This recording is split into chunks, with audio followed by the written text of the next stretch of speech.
आज 4 नवंबर। आज क्या है कि दीपावली के वेकेशन से स्टार्ट हो रही है, तो यहाँ पे कुछ एक्टिविटीज ऑर्गेनाइज की गई है जिनमें पैराडाइज के स्टाफ का नन्हे बच्चे को आइए हम आपको कुछ एक्टिविटीज सिखाते हैं। आइए सबसे पहले हम आपको किस चीज से करवाते हैं। ये है पैराडाइज बच्चों के लिए। आज ये बच्चों ने कंट्रोल बनाया, सबसे वायरल लेकर आया, सब कुछ लेकर नहीं। तो यहाँ पे देखिए आपको हम सिखा रहे हैं। ये हमारे कुछ बच्चों के द्वारा बनाया था, हॉस्टल के बच्चे हैं चंदन, और यहाँ पर गाइडेंस था कमलेश जी, जो हमारे ड्राइंग के टीचर हैं। ये हमारे रिसेप्शन काउंटर है पैराडाइज का। आइए आपको किस विजिट करवाते हैं। ये है पैराडाइज का। मैम आप हमें बताएंगे कुछ? जी सर, बिल्कुल। Welcome to paradise.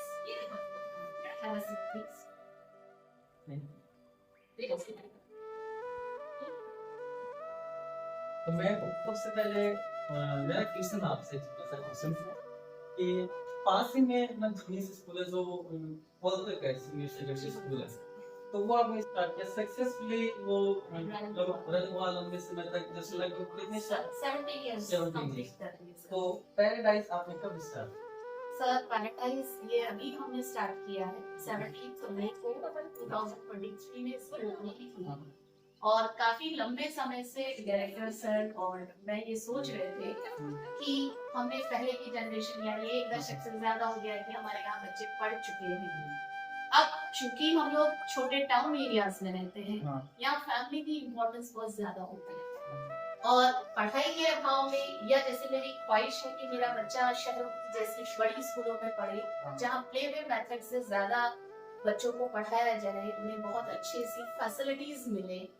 तो हम जब से इस काम पर सोच रहे थे, तो ये मौका अभी हमें 2023 में मिला, क्योंकि बीच में कोविड आ गया था। अदरवाइज 2-3 साल पहले ये इनिशिएटिव ले लेते हूँ। मैं नहीं चाहती कि मेरे बच्चों के बच्चे आज अपने माँ बाप को छोड़कर सिर्फ प्ले के बच्चे को पढ़ाने के लिए शहर में सेटल हो, उनका एक्स्ट्रा खर्चा हो। उससे बेटर है कि वो बच्चों को क्यों ना, मेरे बच्चों के लिए एक ऐसा आयाम तैयार करें हम लोग, जहाँ उनको बाहर की सुविधाओं का अभाव ही नहीं हो। बहुत बेटर तरीके से, उनसे भी ज्यादा बेटर तरीके से उन्हें यही वो फैसिलिटीज और एजुकेशन मिल जाए, ताकि मेरे जो नन्हे मुन्ने बच्चे होते हैं, आप जानते हैं कि ग्रैंड पेरेंट्स की इम्पोर्टेंस बहुत ज्यादा होती है उसमें, उनकी परवरिश होना, बड़ों के बारे में जानना, तो ये कहीं ना कहीं शहरों में ये होता है। तो मैं नहीं चाहती थी कि एक इमोशनल टच से बच्चे वंचित रहे सिर्फ एक फैसिलिटी के कारण। तो इसलिए ये बहुत बड़ा इनिशिएटिव है, बहुत बड़ी सोच के साथ, जो I would like to thank all those who showed their trust and faith on Genius as well as the Genius Paradise। उन्हीं के नाम पर मैंने ये स्कूल खोली है, और एक दिन ऐसा आएगा कि उन्हें शहरों की बिल्कुल भी अभाव उनको महसूस नहीं होगा। और एक और नई जनरेशन के लिए ये जीनियस की अलग से जो परिवार है, जो पैराडाइज है, जो स्वर्ग जैसी अनुभूति देता है पढ़ाने वालों को भी, पढ़ने वालों को भी, ये इसी तरह से कामयाबी की शिखर तक पहुंचेगा। इसमें मुझे सहयोग सभी अभिभावकों का चाहिए जो मुझसे जुड़े हैं और जो मुझसे जुड़ना चाहते हैं। मैं ये प्रॉमिस कर सकती हूँ कि इससे बेस्ट आपको इस लोकेलिटी में कोई भी स्कूल ना पहले 2005 के बाद से मिला था और ना आगे की जनरेशन में मिलेगा। सो आपके सहयोग, आपके प्यार, आपके भरोसे के लिए आप सबका बहुत बहुत शुक्रिया। 50 की स्ट्रेंथ से मैंने ये स्कूल स्टार्ट कर दी। ये सिर्फ उस भरोसे का परिणाम है, और अगले साल हम इससे भी ज्यादा मेहनत करके इसे ऊपर तक लेके जाएंगे। अगला इसी कड़ी में मेरा अगला प्रश्न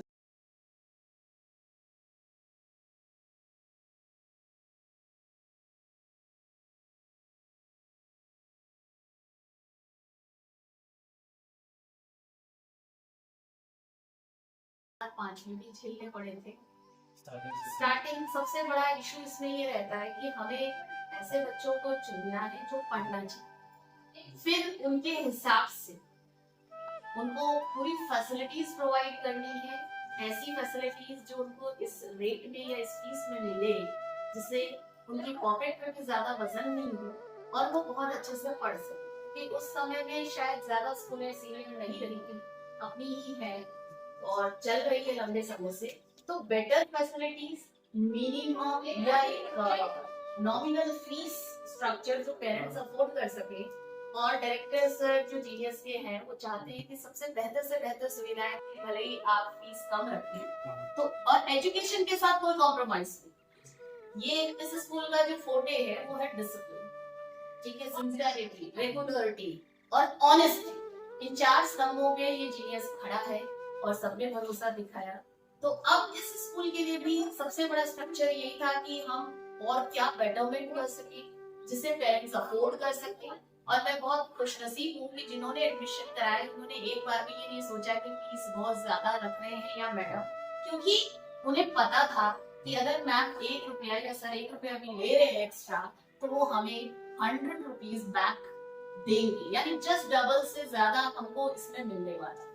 तो सबसे ज्यादा प्रॉब्लम यहाँ ये होती है। एक होता था इंग्लिश का बिल्कुल चलन नहीं होता था जब जीनियस शुरू हुआ था, और हम लोग सीबीएसई से थे, तो हम चाहते हैं कि लोकेलिटी में भी एक इंग्लिश का एनवायरनमेंट अच्छे से प्रोवाइड हो, ऑनेस्टली प्रोवाइड हो, नॉमिनल फीस के साथ प्रोवाइड हो, ताकि बच्चे जब शहरों में जाएं तो कोई उन्हें ये ना कहे कि ये गांव वाला है, इसको क्या है।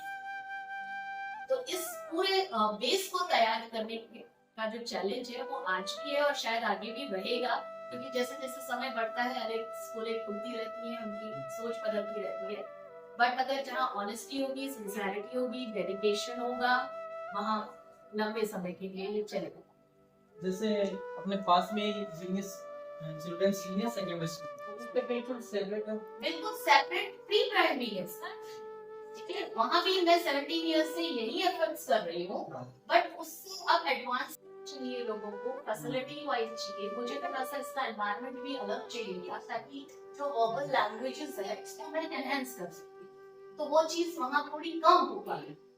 तो इस वजह से मैं चाहती हूँ कि मेरी प्री प्राइमरी फ्लरिश होगी, लोग चाहते हैं कि 12th फ्लरिश हो, जीनियस चाहता है कि प्राइमरी का बेस इतना मजबूत हो कि किसी को भी आगे पढ़ने में कभी कोई दिक्कत नहीं हो, क्योंकि अधिकतर चीजों में हम देखते हैं कि 8वीं तक के बच्चे पढ़ नहीं पाते हैं, नहीं पढ़ पाते, इंग्लिश नहीं पढ़ पाते, हिंदी बोलते भी नहीं है, तो वो सब चीजों का अभाव हमारे स्कूल में नहीं है।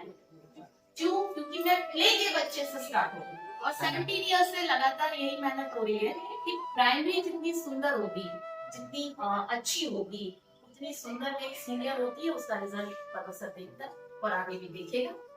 ट्रांसपोर्टेशन और स्टाफ इसके बारे में सर मैं खुशकिस्मत रही हूँ और डायरेक्टर सर बहुत संजीदगी से अपना स्टाफ अपॉइंट करते हैं।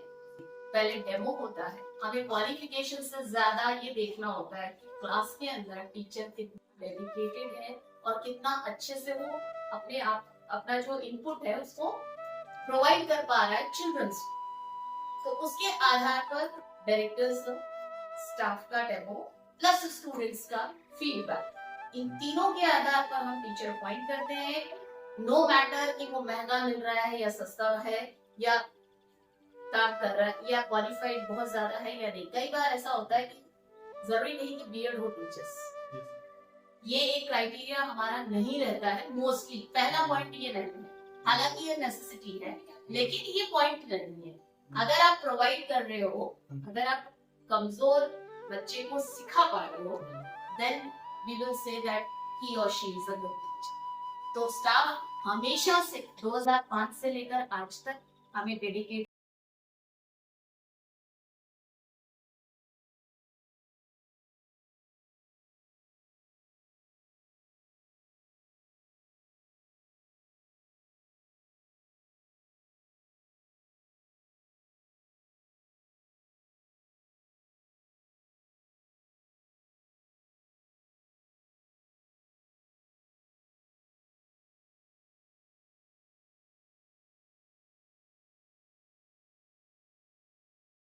रहेगा। अब आपको अपना सिस्टम यूज करना है कि आप इसे किस तरीके से बेस्ट वे में इम्प्लीमेंट कर सकते हैं। वी नीड रिजल्ट्स, आउटपुट अच्छा होना चाहिए। तो ये आजादी मुझे जहां तक पता है, हम लोगों ने भी जॉब्स लिए हैं, तो यहाँ जितने भी स्टाफ को आजादी मिलती है अपने काम को दिखाने की, अपने आप को निखारने की, उतनी शायद किसी और स्कूल में नहीं मिलती। और यही वजह भी है कि मेरे पास स्टाफ 17 साल से भी काम कर रहा है, 10 साल से भी कर रहा है, लंबे समय तक काम करते हैं, तो वो लेके चलते हैं स्कूल को, इसलिए स्कूल उनके साथ हमेशा खड़ा रहता है। इस मामले में जीनियस हमेशा लकी रहा है और शायद प्रोफेसर ईर्ष्यावान रहता है। वो कभी कभार यदा कदा कहते हैं कि आप जैसा स्टाफ चाहिए, तो आप जैसे स्टाफ के लिए आप जैसे डायरेक्टर चाहिए, दोनों डिपेंड तो करते हैं। अपने में जो सीनियर सेकेंडरी स्कूल है, जी सर। हम बात करें बच्चों के ट्रांसपोर्ट की, तो उसका ट्रांसपोर्ट और अपने पैराडाइज का कुछ ट्रांसपोर्ट है वो ये सेम है क्या? सेपरेट लोकल स्टूडेंट्स के लिए इसे सेपरेट प्रोवाइड कराया गया है। ये प्रॉब्लम हमें सीनियर में इसी वजह से भी हो रही थी कि बच्चे जो प्री प्राइमरी के होते हैं उनका 1 घंटा पहले छुट्टी हो जाता है, तो उनको लंबे समय तक वेट नहीं करना पड़े। इस वजह से यहाँ लोकल ऑटो प्रोवाइड है, डोर टू डोर सर्विस वो दे पा रहा है और नॉमिनल प्राइस के साथ है, ताकि बच्चे सेफली घर से चढ़े और डोर पे उन्हें उतार दिया जाए। ये सेपरेट है governments.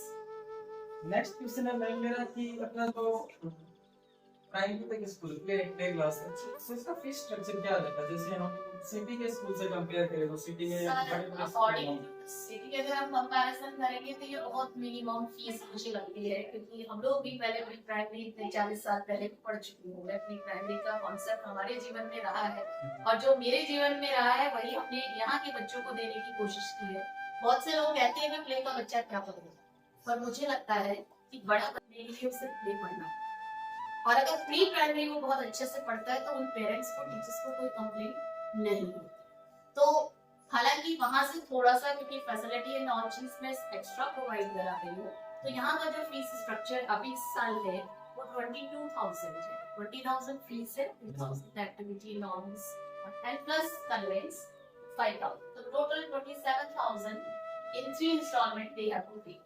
So I don't think कि जहाँ मैं बचपन की फीस 50,000 दे रही हूँ या 30,000 दे रही हूँ जयपुर में या किशनगढ़ में, अजमेर में, तो वहाँ से तो बहुत हाफ फीस में बच्चे को दादा दादी मिल रहे हैं, घर के फैमिली मेंबर्स मिल रहे हैं, बच्चा आराम से आधे घंटे में स्कूल पहुँचता है, वापस घर लौट आता है।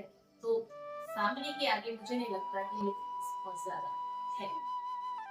तो मैम आप कुछ पिकनिक किए, जैसे भी आपने कुछ समय पहले पिकनिक ऑर्गेनाइज किया था, इस एक्टिविटी ऑर्गेनाइज करते रहते हैं, तो आप हर हफ्ते हर सैटरडे को हम लोग एक्टिविटीज करते हैं ताकि प्रैक्टिकल वे में बच्चे उन चीजों को सीख सकें। इसके लिए जैसे टीएलएम्स होते हैं कि आप मॉडल बेस्ड स्टडी करवाएंगे तो वो ज्यादा लंबे समय तक बच्चे को याद रहेगी।